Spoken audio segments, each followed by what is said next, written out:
They say money can't buy taste, but when it comes to the Gilded Age, HBO sure tried to. This isn't just another period drama. It's one of the most expensive shows on television, dripping with marble staircases, handmade gowns, chandeliers that cost more than most cars. So today we're breaking down how much the Gilded Age really costs season by season. Hi, I'm Lori, and this is Did You See That Show?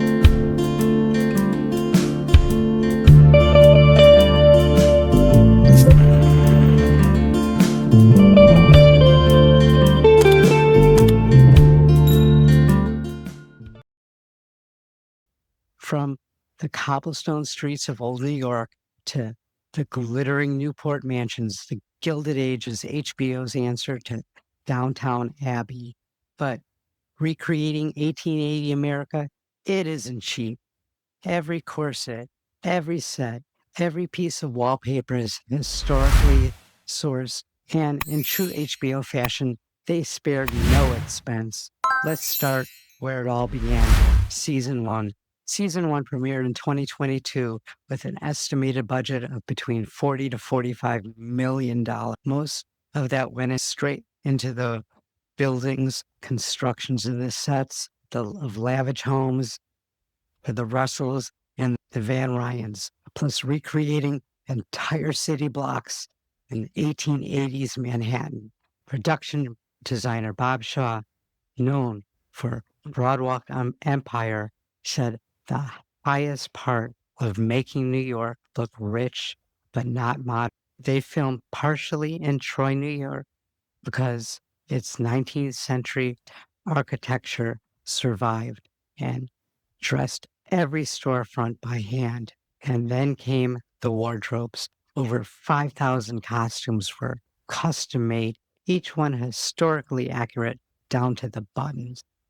Series costume designer Kasha Walaka Maimon said that one of the gowns cost up to $7,000 to $10,000 depending on the fabrics and details. That's not counting jewelry.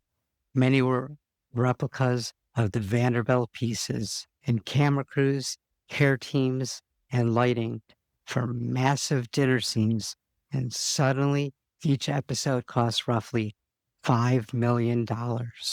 By season 2, HBO doubled down. The cost reportedly climbed to $40 million total. The sets got bigger, new opera house interiors, train cars, outdoor ball scenes, extras increased by 40%, meaning more hair, more makeup, more salaries. Cynthia Nixon received a salary bump up to about $200,000 per episode. Even smaller cast members earned premium pay for long costumes and heavy days. Cinematographers were upgraded to HDR cameras, requiring new lighting rigs, and post production teams. They got even more. That's why season 2 averaged about $7 million each episode. Season 3 took luxury to its peak.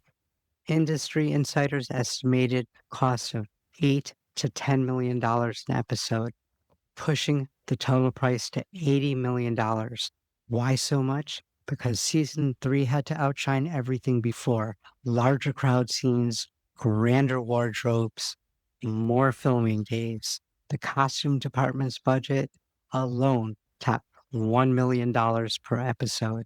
Materials came from Italy, France, and even custom weaves commissions just for the series. They shot in real Newport mansions, the Elms, marble houses, Rose Cliffs, where filming fees ran $50,000 a day.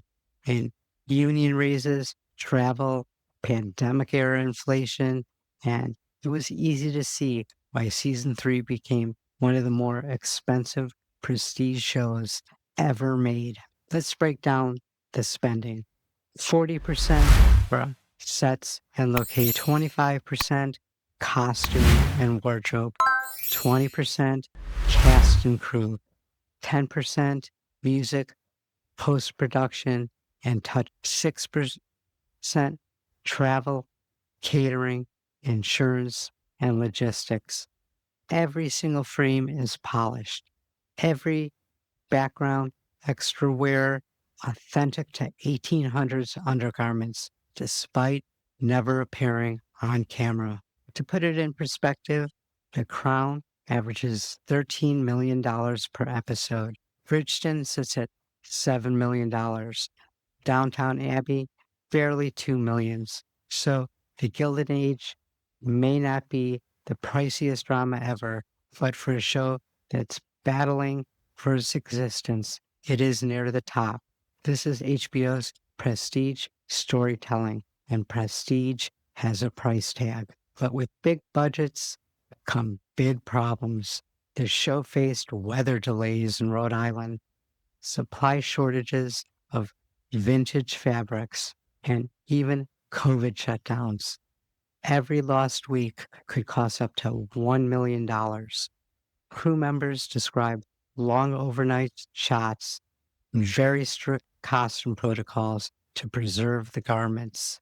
So, why does HBO keep funding this extravagant series? Because it's prestige TV gold. Critics call it a visual feast. Its older skewing audience stays loyal. And those streaming rights, let's not forget about that. HBO sells the shows international to recoup costs through licensing deals in Europe and Asia. Plus, filming in New York State qualifies for up to 25% tax credits. When you watch The Gilded Age, are you just watching the story, or are you watching the economics? Are you checking out the historical garments, the historical buildings, and its lush scenery? Let me know in the comments. I'd like to know what you're watching it for. So is The Gilded Age worth its massive budget? Absolutely.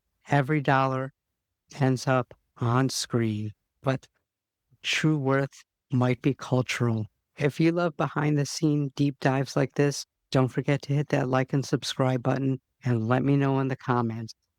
And thanks for watching.